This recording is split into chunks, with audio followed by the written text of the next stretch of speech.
বাথরুমে গোসল করছে ইরা। ভুলবশত ভিতর থেকে দরজা লক করা হয়নি। রিল্যাক্স মোডে শরীরে সাবান মাখছে। এমন সময় হুড়মুড় করে কে একজন দরজা ঠেলে বাথরুমের মেঝেতে উপুর হয়ে পড়ল। বিদ্যুৎ গতিতে কাপড় দিয়ে শরীর ঢেকে যে পড়েছে তাকে টেনে তুলে দেখলো একটা ছেলে। দুই গালের ওপর ঠাস ঠাস দুটো চড় মেরে পড়ল। হতচ্ছাড়া, পড়ার আর জায়গা নেই দুনিয়ায়। মরার জন্য আমার গোসলখানায় খুঁজে পাইছো? ছেলেটার এমনিতেই লেজে গবরে অবস্থা, তার ওপর ইরার ডাইরেক্ট অ্যাকশন। কি করবে কি বলবে কিছু ভেবেই পাচ্ছে না। ইরা আবার ধমক দিয়ে বলল, এই উজবু, এখানে কি তোর? ছেলেটা কনিষ্ঠ আঙ্গুলটি দেখিয়ে বোঝাতে চাইলেও প্রস্রাব করতে এসেছিল। এরা ভেতর থেকে দরজা চেপে লাগিয়েছিল, কিন্তু ছিটকিনি লাগায়নি। ছেলেটার নিম্নচাপ প্রবল ছিল বলেই তাড়াহুড়ো করে দরজা ধাক্কা দিয়ে খুলেই হীরাকে দেখে হতভম্ব হয়ে ব্যালেন্স হারিয়ে পড়ে গেল। এই হলো মূল ঘটনা। ইরা চোখ লাল করে তাতে দাঁত চেপে বলল, এমন জায়গায় কিক মেরে দেবো না, জীবনেও আর বাবা হওয়ার দরকার হবে না। সোজা স্বর্গে চলে যাবে এক্কেবারে। ইরার হাব ভাব দেখেই ছেলেটা সময় থাকতে সটকে পড়ল। ইরা নির্ভীক মনোভাবে চঞ্চল বুদ্ধিমতী মেয়ে। সোজা সাপটা কথায় ও বুদ্ধি বিচক্ষণতায় পরিবারের সবার কাছে খুব আদরের আর স্নেহের। যাই হোক, উপরে ঘটনা ছিল 10 বছর আগের, যখন ইরার বয়স ছিল 10 বছর। আর সেই ছেলেটা মানে আব্দুলের বয়স ছিল 16। এখনও এরা তেমনই আছে, কিন্তু বয়স বাড়ার সাথে সাথে দিক দিয়ে শতগুণ বেশি রূপবতী হয়েছে। হীরার দিকে তাকালে চোখ ফেরানো দেয়। রূপে গুণে তার তুলনা সে নিজে। আব্দুলও দেখতে সুদর্শন প্রাণবন্ধু লম্বা চড়া তরুণ, কিন্তু সেই ঘটনার পর থেকেই আজ পর্যন্ত আর দেখাই হয়নি দুজনের সাথে। সেই 10 বছর আগে ইরাদের বাসায় আব্দুলরা এসেছিল, এই কারণে যে ইরা ও আব্দুলের বাবা খুব ভালো বন্ধু।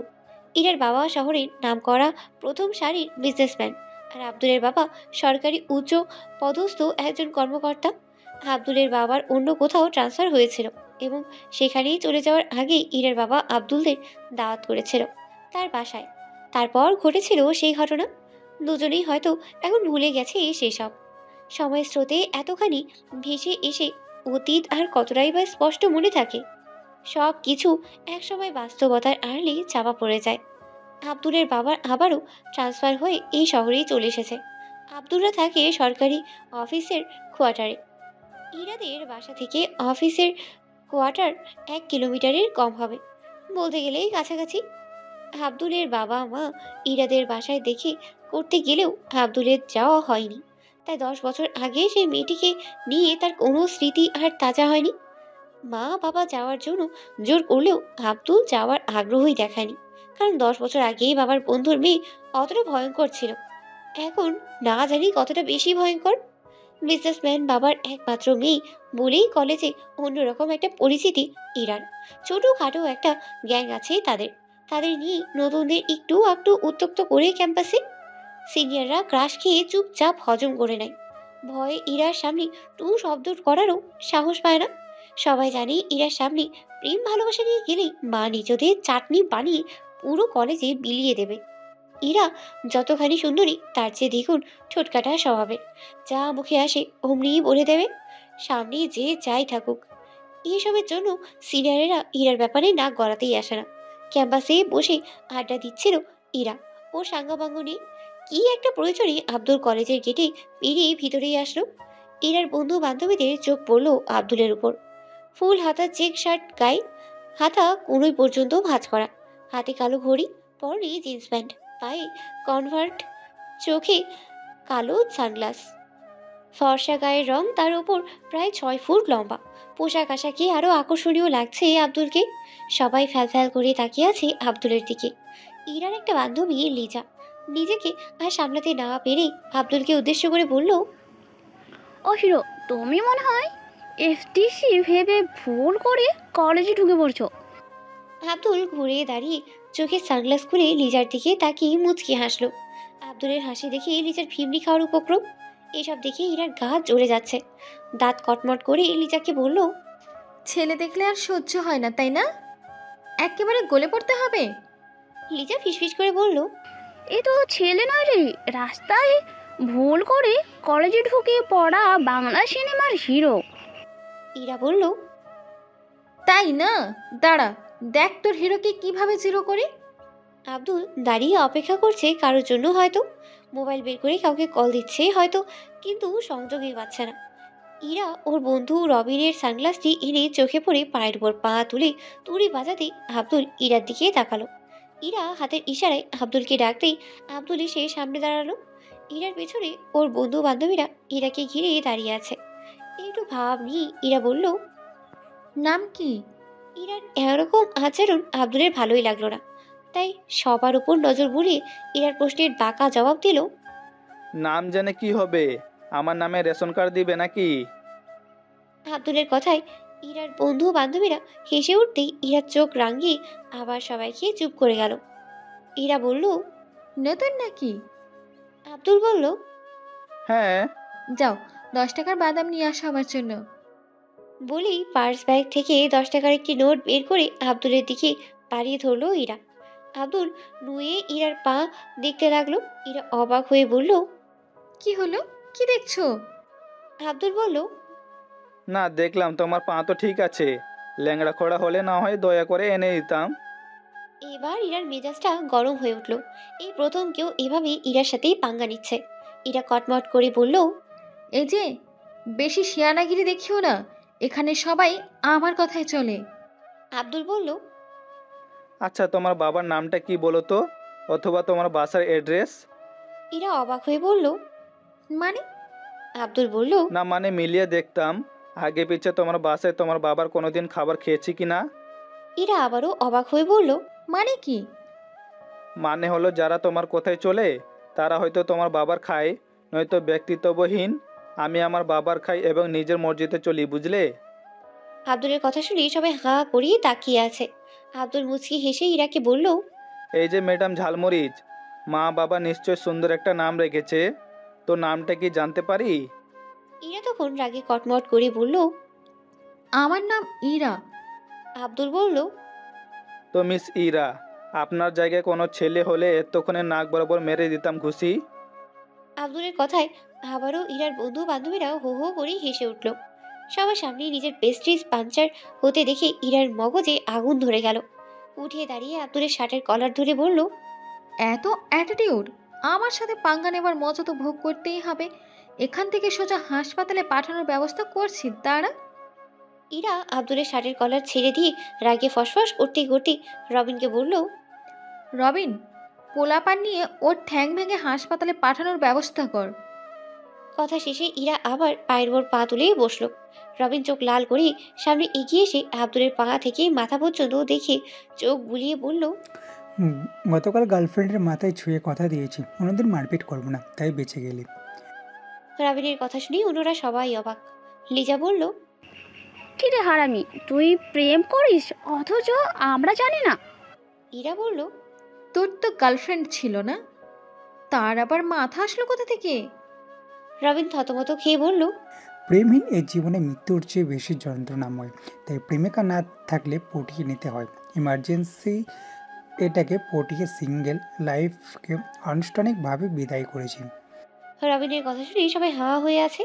আব্দুল রবিনের কাঁধে চাপড় দিয়ে বলল, এবার বুঝলে প্রেম ও মানুষকে মানুষ বানিয়ে দিতে পারে কত সহজে।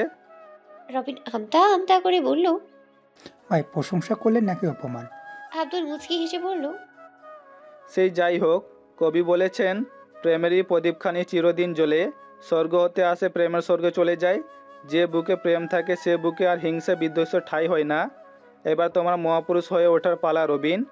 আব্দুলের কথা শুনে রবিন ফুলে ফেপে উঠে ফেটে যাওয়ার পালা। লিজা ইরার কানে ফিসফিস করে বলল, এই যে সাক্ষাৎ প্রেম দেবতা, ইয়ার ভুলের জন্য ক্ষমা চেয়ে নে, নয়তো ভবিষ্যতে প্রেম করে উন্নতি করতে পারবি না। ইরা চোখ রাঙিয়ে নিয়ে দিতেই লিজা চুপ হয়ে গেল।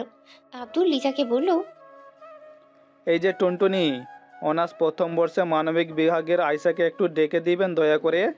লিজা মনে মনে বলল, আপনি বললে শুধু আয়েশা কেন, আয়েশার 14 গোষ্ঠীকে ডেকে দেব প্রেম কুমার। আব্দুল ফোনের গ্যালারি থেকে আয়েশার একটা ছবি বের করে দেখালো লিজাকে। লিজা আয়েশাকে ডাকতেই চলে গেল। আব্দুলও লিজার পেছন পেছন কিছু দূর গিয়ে দাঁড়িয়ে অপেক্ষা করতে লাগলো। আর ইরা দাঁত কটমট করিয়ে রবিনকে বলল। কি রে কুত্তা, তুই প্রেম করিস অথচ আমি জানি না? রবিন বলল।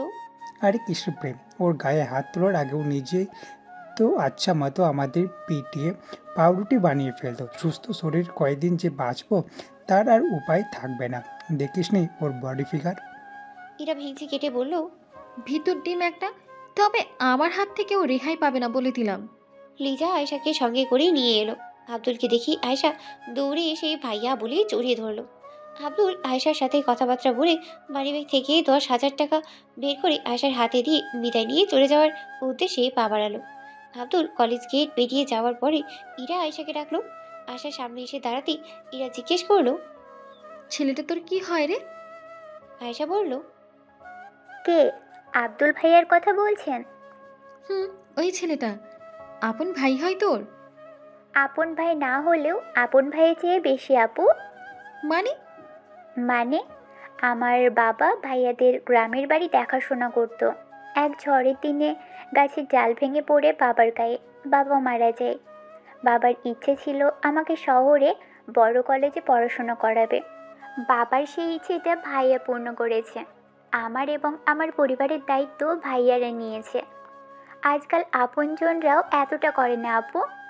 ইরা বলল। ঠিক আছে, তুমি যাও। আয়েশা চলে যাওয়ার পরে লিজা ইরাকে বলল। ছেলেটা সব দিক থেকে পারফেক্ট। ইয়ার, আয়েশাকে তোর শালি বানিয়ে ফেল সময় থাকতে। লিজার কথা শুনে ইরার রাগও হচ্ছে, আবার হাসিও পাচ্ছে। লিজার কান টেনে ধরে বলল। সে যাই হোক, আমার সাথে অ্যাটিটিউড দেখানো, ওকে আমি সাইজটা করেই ছাড়বো। লিজা জিজ্ঞেস করলো। কি করবি তুই ছেলেটাকে? ইরা বলল। আর কিছু হোক না হোক আমাকে ওর সরি বলতেই হবে। চল এবার। কলেজ গেটের বাইরে এসে ইরা দাঁড়াতেই ড্রাইভার গাড়ির ডোর খুলে দিল। ইরা উঠে বসলো, সাথে লিজাও।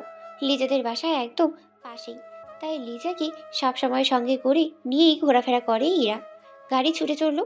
2 দিন পরে বিকেলবেলা ইরা লিজাকে নিয়ে বাসার সামনে দাঁড়িয়ে নিজেদের প্রাইভেট কার ওয়াশ করছে।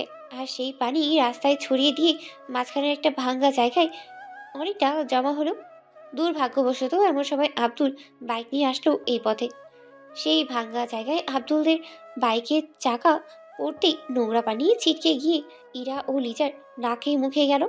এই অবস্থা দেখেই আব্দুল ব্রেক করে দাঁড়ালো। আর ইরা ক্ষিপ্ত গতিতে ছুটে এসে বলল। এই রাস্কেল, দেখে শুনে বাইক চালাতে পারো না? এবার আব্দুল হেলমেট খুলে বলল। আমি খুবই দুঃখিত, আমি আসলে বুঝতে পারিনি এরকম হবে। আব্দুলকে দেখেই ইরা মনে মনে ভাবলো। এই তো বদলা নেওয়ার মোক্ষম সুযোগ। ইচ্ছে করে গায়ে নোংরা পানি ছিটিয়ে দিয়ে এখন সরি বলা হচ্ছে, তাই না? ইরা কথাটা বলেই চুলের ক্লিপ খুলে আব্দুলের বাইকের চাকায় ঢুকিয়ে দিতেই চাকা লিক হয়ে হাওয়া বেরিয়ে যেতে লাগলো। আব্দুল হাঁ করেই তাকিয়ে আছে। ইরা আব্দুলের সামনে এসে দাঁড়িয়ে চোখে চোখ রেখে বলল। আমিও সরি। এবার আপনার বাইকের টায়ার ঠিক হয়ে যাবে আমার সরি শুনে? আব্দুল অবাক হয়ে ইরার দিকে তাকিয়ে আছে। ইরার এরকম জেদি সোজাসাপটা ক্যারেক্টার ধীরে ধীরে ভালো লেগে যাচ্ছে আব্দুলের। তুড়ি বাজিয়ে ইরা বলল। এবার কেবল টায়ার লিক করেছি, পরের বার আমার সাথে পাঙ্গা নিতে এলে আপনার হাওয়া বের করে সোজা পরপারের টিকির হাতে ধরিয়ে দিব। আব্দুল খপ করে ইরার হাত ধরতেই ইরা চমকে উঠল। ইরার হাত ধরেই আব্দুল বলল। সুব্রতার পরশমাকে এমন কমল হাতের ছোঁয়ার যে সুখ, সেটা একজন কবি জানে। তাই তো লিখেছেন, সুব্রতার এই পরশমাকা কমল হাতে তার চেয়েছিলাম একটু ছোঁয়া, পেলাম না তো আর। ইরা অবাক হয়ে এক ঝটকায় আব্দুলের হাত থেকে নিজের হাত সরিয়ে নিয়ে বলল। আমার হাত ধরে এবার একটু বেশি করে ফেললি। আব্দুল মুচকি হেসে বলল। সবসময় এমন কঠিন হয়ে থাকলে নিজেকে চিনবে কি করে? তোমাকে ভালো লাগার কথা কেউ বলার সাহস পায় না, সেটা তাদের ব্যর্থতা, আমার নয়। ইরা ফ্যাল ফ্যাল করে তাকিয়ে আছে আব্দুলের দিকে। আব্দুল আবার বলল। কটকটি চেহারাও কিন্তু সুন্দর, কিন্তু তোমার মতো আচরণ কারণেই সবাই তাকে ভিলেন ভাবে। সুতরাং নিজেকে বদলাও। ভিলেন বলায় ইরা খেপে গিয়ে আব্দুলের শার্টের কলার ধরে বলল। আমি ভিলেন তাই না? দাঁড়া, তোর কি অবস্থা করে দেখবি। এলাকার কোনো ছেলে আমার সামনে দাঁড়িয়ে কথা বলার সাহস পায় না, আর তোর এত বড় সাহস! কত কিছু বললি এ পর্যন্ত, তোকে একটা শিক্ষা দিতেই হবে। আব্দুল খপ করে ইরার হাত ধরে টেনে একেবারে সামনে এনে চোখে চোখ রেখে বলল, ইরা, চোখ বন্ধ করে এই স্পর্শটা একটু অনুভব করবে। দেখো তো তোমার হৃদয়ে অন্যরকম এক আবেশ তৈরি হয় কি না। যদি না হয় তাহলে তুমি ঠিক আগের ক্যারেক্টার অনুযায়ী, আর যদি হয় তাহলে তুমি ভেবে নিও নীরবে তুমি তোমার প্রেমকে হত্যা করছো। নিজের এসব ইচ্ছা অনুভূতি আড়াল করো। ইরা চোখ বন্ধ না করলেও সত্যি অনুভব করলো এই স্পর্শের অনুভূতি। সত্যিই মনে হলো এইভাবেই কেউ হাতে হাত রেখে আগলে রাখলে অনন্তকাল। কিন্তু মুখে প্রকাশ না করে উল্টো আব্দুলকে বলল, এই যে সবার সাথে এরকম আচরণ করলি, এর জন্য ভয়ঙ্কর শাস্তি হবে তোর। আব্দুল ইচ্ছে করেই মেজাজ গরম হওয়ার ভান করে বলল, কুকুরের লেজ যেমন সোজা হয় না, তুমিও তেমন সোজা হবার নয়। এবার ইরা ভীষণ ক্ষেপে গিয়ে আব্দুলের শার্টের কলার চেপে ধরে বলল, তোর আস্পর্ধা দেখে আমি সত্যি ভীষণ অবাক। এই যে ফরফর করে উঠছিস, যদি ডানা ভেঙে মাটিতে আছড়ে না ফেলতে পারি তাহলে আমার নামও ইরা না। আব্দুল মুচকি হেসে বলল, নাম নয়, নিজেকে বদলাও ম্যাম। কথা শেষে বাইক ঠেলতে ঠেলতে আব্দুল চলে গেল। এরপর 3-4 দিন আর কারোর সাথেই কারো দেখাই হয়নি। ইরার মনে জেদ চেপে আছে, আব্দুলকে একটা শিক্ষা দিতেই হবে। কফি শপে বসে কফি খাচ্ছে আব্দুল। এমন সময় কয়েকজন গুন্ডা নিয়ে উপস্থিত ইরা। আব্দুল এক নজর ইরার দিকে তাকিয়ে আবার কফিতেই মনোযোগ দিল। ইরা আব্দুলের সামনে এসে দাঁড়িয়ে বলল, কফিটা খেয়ে নে আরামসে, কারণ এরপর ধুলাই খেয়ে বেশ কিছুদিন হাসপাতালে থাকতে হবে তো। আব্দুলের কাপটা ঠেলে সরিয়ে উঠে দাঁড়িয়ে ইরার চোখে চোখ রেখে আব্দুল শান্ত গলায় বলল, এত অহংকার বড়াই করা কিন্তু ভালো নয় ইরা।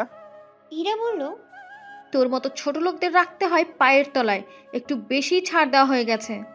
কফি শপের সবাই তাকিয়ে আছে আব্দুল ও ইরার দিকে। আচ্ছা তাই? আব্দুল কথাটা বলি সবার সামনে ইরাকে টেনে ইরার ঠোঁটে একটা চুমু খেয়ে বলল, ছোট লোকের ঠোঁটের স্পর্শ ঠোঁটে পড়লো যে তোমার, এবার ঠোঁট কেটে পায়ে তলায় রেখে দিও তাহলে কেমন? হঠাৎ এরকম কিছু ঘটবে এরা কল্পনাই করতে পারেনি। একেবারেই থ মেরে আব্দুলের দিকে তাকিয়ে আছে। এরার সঙ্গে আসা গুন্ডারা আব্দুলের দিকে আসতে উদ্যত হতেই কফি শপে অন্যান্য কাস্টমাররা রুখে দাঁড়ালো। আব্দুল বিল পরিশোধ করে কফি শপ থেকে বেরিয়ে চলে গেল। বাসায় ফিরে ইরা প্রায় 2 ঘন্টা ধরে শাওয়ার নিল। কেমন একটা ঘোরের মধ্যেই পড়ে আছে। এরা এক প্রকার ইচ্ছে করেই আব্দুলের পিছনেই পড়েছিল। কেন ছিল সেটাই অজানা। ইরার শক্ত মনটা ধীরে ধীরে কখন গলতে শুরু করেছিল এরা নিজেও টের পায়নি। প্রেম ভালোবাসার অনুভূতির বাইরে এক একটা প্রকার ভিন্ন রূপ ভালোবাসা, বলতে গেলেই বহুরূপী প্রেম। আব্দুলের কিন্তু প্রথম দেখা থেকেই ইরাকে মনে ধরেছিল। যে মেয়ের বাইরের রূপ যত কঠিন, তার ভেতরের রূপ তেমনই কোমল নরম। বড়লোকের মেয়ে একটু তো জেদ হবেই। এরপরে বেশ কিছুদিন কেটে যায়। ইরা প্রতিদিন বাসার সামনে রাস্তায় বান্ধবীদের সঙ্গে আড্ডা দেওয়ার ছলে আব্দুলের অপেক্ষা করে, আর আব্দুলের দেখা না পেয়ে মন খারাপ করেই বাসায় ফেরে। আরও 2 দিন কেটে যাওয়ার পরে বিকালে বান্ধবীদের দিয়ে বাসার সামনে দাঁড়িয়ে আড্ডা দিচ্ছে ইরা। আব্দুলও বাইক নিয়ে যাচ্ছে। আব্দুলের পিছনে বোরখা পরা একটা মেয়ে বসা। ইরাকে দেখে আব্দুল ইচ্ছে করে বাইকের হর্ন বাজালো। ইরা ঘুরে দাঁড়িয়ে আব্দুলকে এবং বাইকের পেছনে মেয়েটিকে বসা দেখে ভীষণ অবাক হলো। আমার মাথায় রাগও চাপলো ভীষণ। সেদিন কফি শপে সবার সামনেই চুমু খেয়ে আজ আবার অন্য মেয়েকে নিয়ে ঘুরছে। আজ একটা উচিত শিক্ষা দিতেই হবে। আব্দুল কাছাকাছি আসতেই ইরা বান্ধবীদের নিয়ে আব্দুলের রাস্তা আগলে ধরলো। আব্দুল ব্রেক করে বাইক থামিয়ে বলল, কি ব্যাপার? ইরা দাঁত কটপট করে বলল, কি ব্যাপার তাই না, একের পর এক মেয়ে নিয়ে ফষ্টি নেষ্টি। তোর মতো চকলেট বয়গুলো এমনই লম্পট হয়। সেদিন কফি শপে একজনকে চুমু খেয়ে আজ আবার অন্য একজনকে নিয়ে তামাশা। আব্দুল চুপচাপ শুনছে। বাইকের পিছনে বসা মেয়েটিকে ইরাকে বলল, এই যে বোন, চেহারা সুন্দর দেখে এইসব লম্পট ছেলের ফাঁদে পড়ো না, কিন্তু জীবন শেষ করে দেবে। এবার আব্দুল বলল, হ্যালো ম্যাডাম, ভাষণ শেষ হলে এবার যেতে দিন। ফালতু কথা শুনে টাইম নষ্ট করার সময় আমার নেই একদম। আব্দুলের কথা শুনে রাগে সমস্ত শরীর গিজগিজ করছে ইরার। আব্দুল বাইক স্টার্ট করে গিয়ার ফেলতেই ইরা সামনে থেকে সরে গেল। আব্দুল চলে গেল বাইক চালিয়ে। ইরা লিজাকে বলল, লিজা, এতদিন কিছু বলিনি, এবার সত্যি আমি ওর 12টা বাজিয়ে ছাড়বো দেখিস। লিজা মুচকি হেসে বলল, ব্যাপার কি রে ইয়ার, ওর যাকে নিয়ে ঘোরার ইচ্ছা করুক, তোর কেন চলছে? হুম, কিছু একটার গন্ধ পাচ্ছি কিন্তু। ইরা ধমক দিয়ে বলল, বেশি গন্ধ পাওয়া বন্ধ কর, নয়তো নাকটাই হারাবি কিন্তু বলে দিলাম। এদিকে আব্দুলের পেছনে যে মেয়েটি বসা ছিল সে হলো সেই আয়েশা। আব্দুল যাকে বোন ডাকে। আয়েশা বাইকের পিছনে বসে হেসে হেসে বলল, কি ব্যাপার ভাইয়া? ইরা আপু চোখে তোমার প্রতি দুর্বলতা দেখলাম যে, মনে হচ্ছে তোমার প্রেমে পড়েছে। আব্দুল বলল, তো মুখে বলে দিলেই হয়, ওর হাবভাব তো পুরো উল্টা। আয়েশা বলল, ভাইয়া, মেয়েরা চায় তার পছন্দের মানুষটির মুখ থেকে আগে ভালোবাসি শব্দটা শুনতে। কিছু মেয়ে আছে মনে মনে ভীষণ ভালোবেসে ফেললেও মুখে বলতে পারে না। আব্দুল বলল। কিন্তু ওকে দিয়ে আমি বলিয়ে ছাড়বো, দেখিস তুই। পরদিন ইরা কলেজে এসে লিজাকে পাঠিয়ে আয়েশাকে ডেকে এনে আব্দুলের ঠিকানা সংগ্রহ করলো ইরা। বিকেলে ইরা বাসা থেকে বের হবে এমন সময় ইরার বাবা ইরাকে ডেকে বলল, শোন, সন্ধ্যায় আমরা আমার বন্ধুর বাসায় যাচ্ছি, সেখানে যাস, জলদি ফিরে আসবি কিন্তু। তোমরা যেও বাবা, আমার ফিরতে দেরি হবে। কথাটা বলেই ইরা বাসা থেকে বেরিয়ে গেল। সন্ধ্যার আগে আগে আব্দুলরা যে বিল্ডিংয়ে থাকে সেই বিল্ডিংয়ের দোতলায় ফ্ল্যাটের গুন্ডা পান্ডা নিয়ে উপস্থিত ইরা। গুন্ডা পান্ডা বলতে এলাকার পোলাপান নেই। কলিং বেলে সুইচ চাপলো ইরা। আব্দুল ড্রয়িং রুমে বসে মা বাবার সাথে কথাবার্তাই বলছিল। কলিং বেল বেজে ওঠায় আব্দুল উঠে গিয়ে এসে দরজা খুলতেই ইরা খপ করেই আব্দুলের শার্টের কলার ধরে ঠেলে ভিতরে ঢুকতে ঢুকতে বলল, তোর এত বড় সাহস, তুই আমাকে চুমু খেয়ে আবার অন্য মেয়েকে বাইকের পেছনে বসিয়ে ঘুরিস? বিয়ে করলে তোর আমাকেই করতে হবে, নইলে খুন করে ফেলবো, মনে রাখিস। তুষির কাণ্ড দেখে আব্দুলের মা বাবা থতমত খেয়ে দাঁড়িয়ে আছে। আব্দুল ইরাকে শান্ত করার চেষ্টা করতে অস্থির। আব্দুলের বাবা আব্দুলের মাকে বলল, হুম, এবার বুঝলে তো তোমার ছেলের খাবার রুচি কমে গেছে কেন? বাইরে গিয়ে এইসব উল্টোপাল্টা খাবার খেয়ে আসে বলেই। আব্দুলের মা তাত কটমট করে বলল। তোমার ছেলে বলে কথা, বাপ কা বেটা। আব্দুলের বাবা বলল, হ্যাঁ, উল্টাপাল্টা করলে তখন আমার ছেলে বলে কথা। আর তাছাড়া তোমার ছেলে সব সময়। আর বলতে পারলো না আব্দুলের বাবা। তখন আব্দুল বলল, বাবা মা তোমরা এবার একটু থামো প্লিজ। এতক্ষণ অতিরিক্ত রাগের কারণে ইরার খেয়ালেই আসেনি। আব্দুলের মা বাবার এবার খেয়ালে আসতেই আরে আঙ্কেল আন্টি, কথাটা বলেই ইরা লজ্জা পেয়ে চুপচাপ বেরিয়ে গেল। আব্দুলের মা এগিয়ে এসে আব্দুলকে বলল, আরে বৌমা নিজে এসে উপস্থিত, এরকম ভাগ্য কজনের হয়? যেতে দিলি কেন? আব্দুলের বাবা বলল, মেয়ে কিন্তু আমার পছন্দ হয়েছে। আব্দুলের মা, তোমার ছেলেকে সোজা রাখতে এই রকম মেয়েই দরকার। আসলে তো আব্দুলের মা বাবা ইরাকে আগেই দেখেছে ইরাদের বাসায়। ইরাও আব্দুলের মা বাবাকে দেখেছে। ইরা নিজে এসে সাথে আসা পোলাপান পাঠিয়ে দিয়ে গাড়িতে উঠে বসতেই ইরার মা বাবার গাড়ি এসে থামলো। মা বাবাকে দেখেই ইরা গাড়ি থেকে নামতেই ইরার বাবা বলল, আরে তুই এখানে, ভালোই হয়েছে, চল আমার বন্ধুর বাসায় চল। ইরা আমতা আমতা করে বলল, বাবা, তার মানে আ- আব্দুলের বাবা তোমার বন্ধু? ইরার বাবা বলল, হ্যাঁ তো। বাবা তোমরা যাও, আমি বাসায় যাচ্ছি। কথাটা বলেই জলদি করে গাড়িতে উঠে চলে গেল ইরা। আব্দুলদের বাসায় আব্দুলদের বাবা মায়ের কাছে সব কিছু শুনেই হেসে অস্থির সবাই। ইরার বাবা আব্দুলের বাবাকে বলল, তা মেয়ে যখন তোমার ছেলের বউ হয়ে আসতে প্রস্তুত, তাহলে আর দেরি কিসের? দুপক্ষ মিলে আব্দুল এবং ইরার বিয়ের ৩ তারিখ ঠিক করলো। কিছু পর ধুমধাম করেই বিয়ে হয়ে গেল দুজনের। বাসর ঘরেই বসে আছে ইরা। আব্দুল ঢুকেই দরজা বন্ধ করে এসে ইরার পাশেই বসে বলল, ভালোবাসো সেটা আগে ভাগে বললে কি হতো? ইরা ঘুমটা ফেলে বলল, নিজে অতগুলো লোকের সামনে চুমু খেতে পারো আর ভালোবাসি বলতে পারো না, লুচ্চা ছেলে একটা। আব্দুল টান দিয়ে ইরাকে মুখে জড়িয়ে ধরে বলল, এই যে নিজের জামাইকে নিজের এসব বলে লোকে কি বলবে? আর নিজেও যে আমার প্রেমে হাবুডুবু খাচ্ছিলে, অথচ ব্যবহার এমন ছিল মনে হচ্ছিল আমি তোমার চিরশত্রু।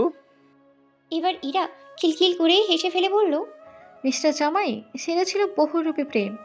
এবার যখন রেজিস্ট্রি করে আমায় নিজের করে নিয়েছো, এখন পাবে শুধু প্রেম। আমার আগের ব্যবহারের জন্য আমি সত্যি সরি। আব্দুল ইরার কপালে চুমু খেয়ে বলল, তোমার সবটুকু প্রেম আমার চাই, হোক শুধু প্রেম অথবা বহুরূপী প্রেম। ওকে জামাই, আমার সবটুকু ভালোবাসা নিয়ে তুমি কেমন? তখন আব্দুল মুচকি হেসে ইরাকে জড়িয়ে ধরে ইরা ঠোঁটে চুমু খেয়ে বলল। চলো বউ, এবার বিড়ালটা মারার প্রস্তুতি নাও। তখন ইরা অবাক চোখে আব্দুলের দিকে তাকিয়ে বলল। এই তুমি কি পাগল? বাসার ঘরে বিড়াল কই থেকে আসলো? আর বিড়াল মারা মহাপাপ, এটা তুমি নিশ্চয়ই জানো।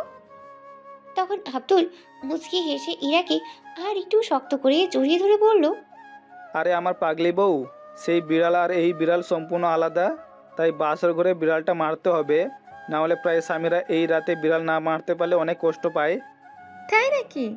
ঠিক আছে, আমার স্বামী কষ্ট পাক, আমি এটা চাই না। তাহলে তুমি বিড়াল মারো, আমি ঘুমাই। আমার অনেক ঘুম পাচ্ছে, আমি ঘুমাই স্বামী। আরে আরে, তুমি ঘুমিয়ে গেলে বিড়াল কিভাবে মারবো? মানে? তখন আব্দুল একটা মুচকি হাসি দিয়ে ইরার কানে কানে আস্তে করে বলল। এই বউ, বাসর ঘরে বিড়াল মারা মানে আমি তোমাকে এখন আদর করব, তারপর আমাদের একটা বেবি আসবে। এটাকে বাসরাতে বিড়াল মারা বলে, বুঝেছো? তখন ইরা আব্দুলের বুকে মুখ গুজে দিয়ে বলল। এই দুষ্টু, আমার লজ্জা করে না বুঝি? আর আমার কিন্তু অনেক ভয় করছে। এই জান, কিছু হবে না, আমি তো আছি।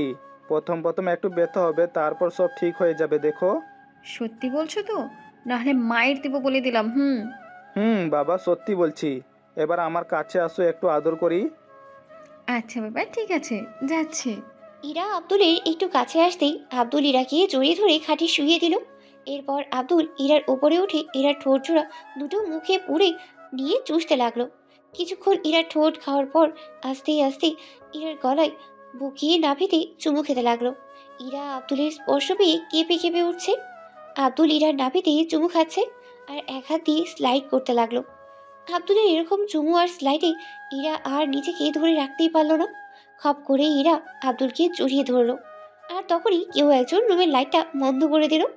তাই আর দেখতেই পারলাম না, শুধু দুজনের গরম নিঃশ্বাস শোনা যাচ্ছে। মনে হয় দুজন দুজনকে আদরে ভরিয়ে দিতে লাগলো। আমি আর কিছু বলতে পারবো না। এই শীতে একটা জামাই খুঁজে দেন, আমিও আব্দুল আর ইরার মতো করে আমার জামাইকে আদরে আদরে ভরিয়ে দিতাম। আমারই ফেরা কপাল। ধ্যাত, এসব আর ভালোই লাগে না।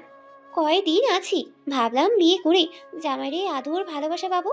ধুর মিয়ারা, আপনারাই খুঁজে দেন না, আমি গেলাম। আর আব্দুল ওর ইরার জন্য দোয়া করবেন, যাতে তারা সারা জীবন সুখী শান্তিতে জীবন কাটাতে পারে। আজকের গল্পটা এখানেই শেষ করলাম। আর খুব তাড়াতাড়ি আরেকটা নতুন গল্প আপনাদের মাঝেই নিয়ে আসতেছি। খুব সুন্দর একটি গল্প। আজ এই পর্যন্ত। পরবর্তী কোনো গল্পতে সেই পর্যন্ত সবাই ভালো থাকবেন, সুস্থ থাকবেন। আল্লাহ হাফেজ।